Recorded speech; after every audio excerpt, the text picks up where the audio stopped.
नमस्कार बच्चों, आप सभी का स्वागत है आपके अपने चैनल हिंदी बोध पर।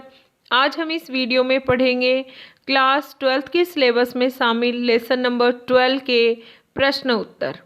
इससे पहले आपने बाजार दर्शन पाठ की व्याख्या और शब्दार्थ देखे, तो चलिए आज हम इस वीडियो में जानते हैं टेक्स्ट बुक के प्रश्न उत्तर के साथ साथ आने वाली परीक्षा के महत्वपूर्ण प्रश्नोत्तर। तो शुरू करते हैं हमारा ये वीडियो। सबसे पहले मैं आपको बताना चाहूँगी कि आपके गद्य खंड में 3 प्रश्नों में से आपको 2 करने होंगे और उनकी शब्द संख्या होगी 50 से 60। ऐसे प्रश्न आपके 3 नंबर के होंगे। एक प्रश्न आपका कितने नंबर का होगा? 3 नंबर का। अगला ये ऐसे ही 3 प्रश्न होंगे जिसमें से आपको 2 का उत्तर देना है और उसकी शब्द संख्या होगी 30 से 40 और ये प्रश्न होगा 1-2 अंक का। तो ऐसे ही मैंने आपको यहाँ पर विभाजित करके दिया है 50 से 60 शब्दों वाले और 30 से 40 शब्दों वाले प्रश्न उत्तर। तो टेक्स्ट बुक के साथ साथ पिछली सालों में आए हुए प्रश्न उत्तर भी हैं और साथ में है पाठ के महत्वपूर्ण प्रश्न जो परीक्षा में आएंगे। तो चलिए हम शुरू करते हैं हमारा ये वीडियो। पहला प्रश्न है, बाजार का जादू चढ़ने और उतरने पर मनुष्य पर क्या क्या असर पड़ता है? असर होता है इफेक्ट। चढ़ना मतलब जादू जब चढ़ जाए, आप बाजार में जाओ, आकर्षण हो गया, सामान खरीद के ले आए, पर घर आकर सोचते हो कि मैं इतना सामान क्यों खरीद लाया। तो उस दोनों सिचुएशन का वर्णन हमें यहाँ पर बताना है। और सीबीएसई द्वारा ये प्रश्न 2010, 2012 और 2015 में पूछा गया है। तो उत्तर होगा हमारा, बाजार में आकर्षक वस्तुएं देखकर मनुष्य उनके जादू में बंध जाता है, अट्रैक्शन हो जाता है। उसे उन वस्तुओं की कमी खलने लगती है, देखते ही लगता है ओहो ये तो मेरे घर में है ही नहीं, मैं खरीद लेता हूँ। वह उन वस्तुओं को जरूरत न होने पर भी खरीदने के लिए विवश हो जाता है। वस्तुएं खरीदने पर उसका अहम संतुष्ट होता है। साथ ही जब वो खरीदने के बाद उसे पता चलता है कि जो चीज़ें आराम के लिए खरीदी गई थी वो बाधाएं डाल रही हैं, उसे खरीदी हुई वस्तुएं अनावश्यक लगने लगती हैं। ऐसा लगता है जैसे इसकी तो ज़रूरत ही नहीं थी, क्यों खरीद ली। जबकि जब मार्केट में खड़ा होता है तो लगता है कि मेरे पास तो ये भी नहीं है, ये भी नहीं है। तो इसका उत्तर हमें ऐसे लिखना है। अगला प्रश्न है, बाजार में भगत जी के व्यक्तित्व का कौन सा सशक्त पहलू उभर कर आता है? क्या आपकी नज़र में उनका आचरण समाज में शांति स्थापित करने में मददगार हो सकता है? ये प्रश्न सीबीएसई द्वारा 2008 में पूछा गया है।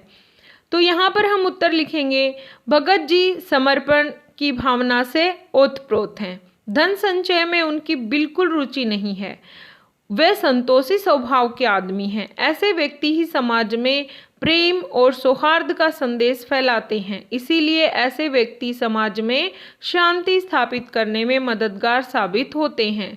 पाठ में हमें लेखक ने बताया कि भगत जी जो हैं वो चूरण बेचने वाले के नाम से ही आसपास के लोगों में प्रसिद्ध हो जाते हैं। वो चाहें तो अपना कैसा भी बिजनेस बना सकते थे, पर वो संतुष्ट थे 6 आने का चूरण प्रतिदिन बेचकर, और बाद में तो वो मुफ्त में बच्चों को ऐसे ही दे देते थे। तो ऐसे व्यक्ति समाज में प्रेम और सौहार्द बांटते हैं। अगला प्रश्न है, बाजारूपन से क्या तात्पर्य है? किस प्रकार के व्यक्ति बाजार को सार्थकता प्रदान करते हैं, अथवा बाजार की सार्थकता किस में है? सार्थकता का मतलब होता है मीनिंगफुल, यूज। और बाजारूपन से क्या मतलब है? तो यहाँ पर देखिए, ये प्रश्न आपका सीबीएसई द्वारा 2016 और 17 में पूछा गया है। तो बाजारूपन से तात्पर्य है दिखावे के लिए बाजार का उपयोग करना। और ऐसे व्यक्ति अपनी ज़रूरतों को नहीं, अपनी नीड्स को नहीं जानते, बल्कि अपनी परचेजिंग पावर के गर्व में आवश्यक अनावश्यक कुछ भी खरीद लेते हैं। वे बाजार का बाजारूपन बढ़ाते हैं। लेखक ने बताया है कि बाजार को सार्थकता भी वही मनुष्य देता है जो जानते हैं कि वह क्या चाहता है, उसे क्या खरीदना है। ऐसे व्यक्ति ही बाजार को सार्थकता देते हैं। और इसके लिए उदाहरण है पाठ में चूरन वाले भगत जी। बाजार की सार्थकता मनुष्य के उपयोग के लिए है। हम यूज करें बाजार का, उसी में बाजार की सार्थकता है। ये नहीं है कि हम बाजार के आकर्षण में आकर उसके अनुसार चलने लगे। अगला प्रश्न, बाजार किसी का भी लिंग, जाति, धर्म या क्षेत्र नहीं देखता। वह देखता है सिर्फ क्रय शक्ति, कौन कितना खरीदता है, चाहे वो किसी भी जाति का हो, किसी भी कास्ट, किसी भी धर्म, कैसा भी हो। तो ऐसा होने से क्या सामाजिक समता होती है? आप अपने आधार पर इसको उत्तर देना है। तो ये प्रश्न 2008 में पूछा गया है। उत्तर हम लिखेंगे कि ये बात बिल्कुल सत्य है, ये बात सही है कि बाजार जो है वो धर्म, जाति, इनके आधार पर बिल्कुल काम नहीं करता है। वो देखता है कि कौन कितना खरीदता है। बाजार ने कभी किसी को लिंग, जाति, धर्म या क्षेत्र के आधार पर नहीं देखा। उसने केवल व्यक्ति के खरीदने की शक्ति को देखा। जो व्यक्ति सामान खरीद सकता है वह बाजार में सर्वश्रेष्ठ है। कहने का आशय यही है कि बाजारवादी संस्कृति ने सामाजिक समता स्थापित की है। यही आज का बाजारवाद है। अगला प्रश्न, लेखक ने पाठ में संकेत किया है कि कभी कभी बाजार में आवश्यकता ही शोषण का रूप धारण कर लेती है। क्या आप इस विचार से सहमत हैं? तर्क सहित उत्तर दीजिए। यह प्रश्न सीबीएसई द्वारा 2008 में पूछा गया है। अब इसका उत्तर है, देखिए, कई बार ऐसा होता है कि कोई व्यक्ति बीमार हो जाता है, या कभी ऐसा होता है कि मार्केट में वो वस्तु कम है पर उसको खरीदने के लिए डिमांड ज़्यादा है। तो ऐसे समय में दुकानदार या बाजार उसका मनचाहा रुपए हमसे लेता है। तो वो क्या हो गया, हमारा एक तरीके का शोषण हो गया। तो वैसे ही हम उत्तर लिखेंगे, आवश्यकता पड़ने पर व्यक्ति अपेक्षित वस्तु हर कीमत पर खरीदना चाहता है। अब आपको मैं एक एग्जाम्पल ऐसे देना चाहती हूँ कि मान लो आज कोविड-19 से ग्रसित अगर कोई व्यक्ति है तो वो कोई भी हालत में किसी भी महंगे हॉस्पिटल में इलाज लेने के लिए तैयार है, और ऐसे टाइम पर मेडिसिन या हॉस्पिटल का जो इलाज है वो बहुत कॉस्टली हो रहा है। तो ऐसी स्थिति में क्या है, हमें जब किसी चीज़ की ज़रूरत हो और वो हमें चाहिए, उस समय हम उस शोषण का शिकार हो जाते हैं।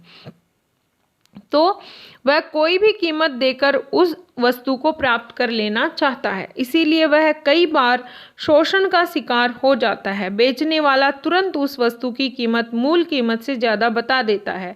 इसीलिए लेखक ने ठीक कहा है कि आवश्यकता ही शोषण का रूप धारण कर लेती है। अगला प्रश्न है, ये प्रश्न आपके हैं 30 से 40 शब्दों वाले, जो 2 नंबर के पूछे जाएंगे।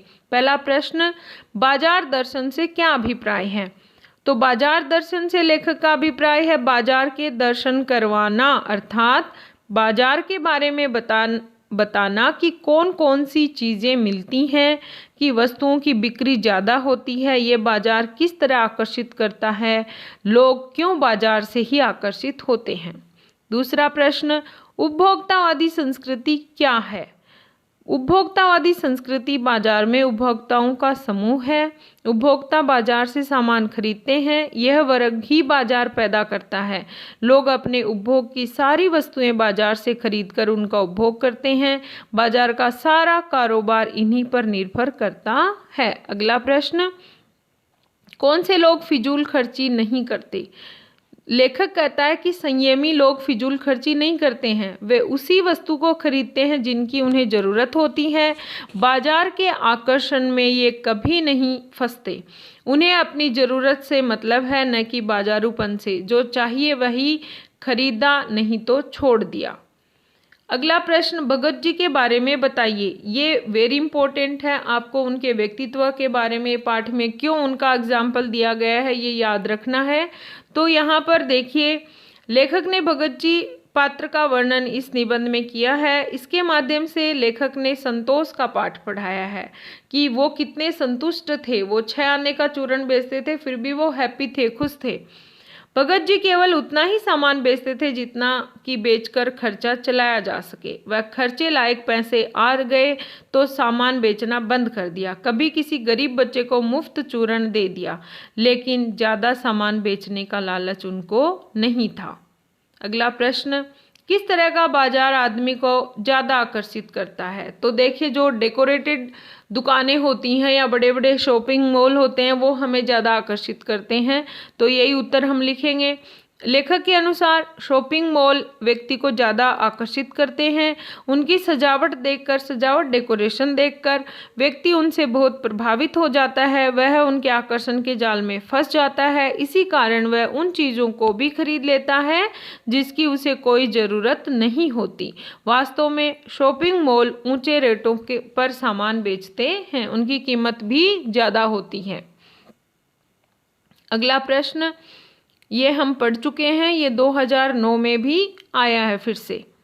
अगला प्रश्न है, भगत जी बाजार को सार्थक व समाज को शांति कैसे कर रहे हैं या उनको शांति प्रदान कैसे कर रहे हैं? तो इसका उत्तर होगा, लेखक ने इस निबंध में भगत जी का उदाहरण दिया है जो बाजार से काला नमक व जीरा लाकर वापस लौटते हैं। मतलब उनके मन में एक लक्ष्य निर्धारित है कि उनको इतना ही सामान बाजार से लाना है। इन पर बाजार का आकर्षण काम नहीं करता क्योंकि उन्हें अपनी ज़रूरत का ज्ञान है। इससे पता चलता है कि मन पर नियंत्रण वाले व्यक्ति पर बाजार का कोई प्रभाव नहीं पड़ता। ऐसे व्यक्ति बाजार को सही सार्थकता प्रदान करते हैं। दूसरे, उनका यह रुख समाज में शांति पैदा करता है क्योंकि यह पैसे की पावर नहीं देखता, ये प्रतिस्पर्धा नहीं उत्पन्न करता। अगला प्रश्न, खाली मन तथा भरी जेब से लेखक का क्या आशय है? ये बातें बाजार को कैसे प्रभावित करती हैं? ये प्रश्न सीबीएसई द्वारा 2014 में पूछा गया।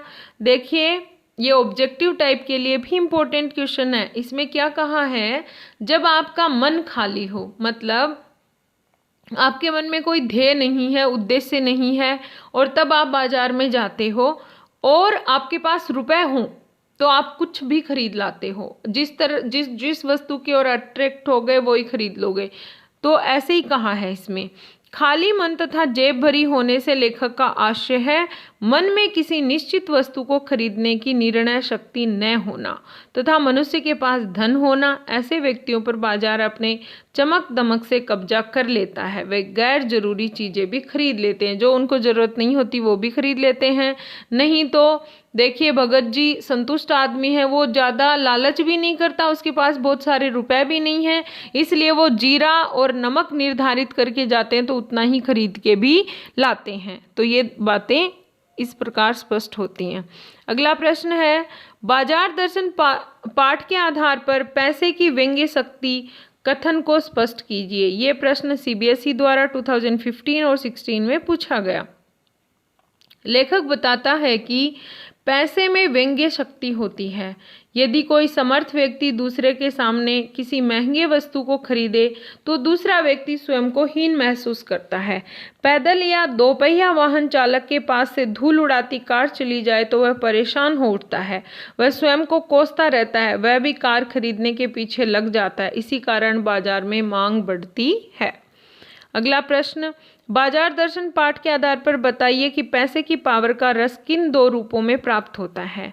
तो इसका उत्तर होगा, पैसे की पावर का रस फिजूल की वस्तुएं खरीदने, माल, असबाब, मकान, कोठी आदि के द्वारा लिया जाता है।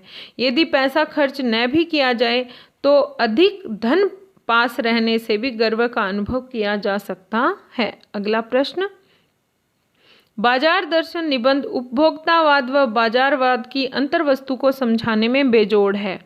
उदाहरण देकर इस कथन पर अपने विचार प्रस्तुत करें। ये प्रश्न 2013 में पूछा गया। अब देखिए, यह निबंध उपभोक्तावाद एवं बाजारवाद की अंतर्वस्तु को समझाता है।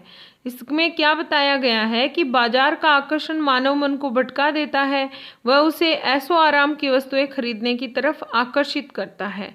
लेखक ने भगत जी के माध्यम से नियंत्रित खरीदारी का महत्व भी बताया है। बाजार मनुष्य की जरूरतें पूरी करे, इसी से उसकी सार्थकता है, अन्यथा वह समाज में ईर्ष्या, तृष्णा, असंतोष, लूट खसोट को ही बढ़ाता है। अगला प्रश्न है, बाजार जाते समय आपको किन किन बातों का ध्यान रखना चाहिए? बाजार दर्शन पाठ के आधार पर उत्तर दीजिए। ये प्रश्न सीबीएसई द्वारा 2014 में पूछा गया। तो देखिए, एक तो सबसे पहले पाठ में बताया गया कि बाजार जाते हो तो लक्ष्य निर्धारित हो, आपको पता हो कि कौन सी चीज़ें खरीदनी है। तो इसमें है, हमें ज़रूरत के सामान की सूची बनानी चाहिए, एक लिस्ट आपके पास होनी चाहिए। हमें बाजार के आकर्षण से बचना चाहिए, जो डेकोरेशन है उसके अट्रैक्शन से बचना चाहिए। हमारा मन निश्चित खरीदारी के लिए होना चाहिए। बाजार में क्रय क्षमता का प्रदर्शन नहीं करके ज़रूरत का सामान लेना चाहिए। बाजार में असंतोष व हीन भावना से दूर रहना चाहिए।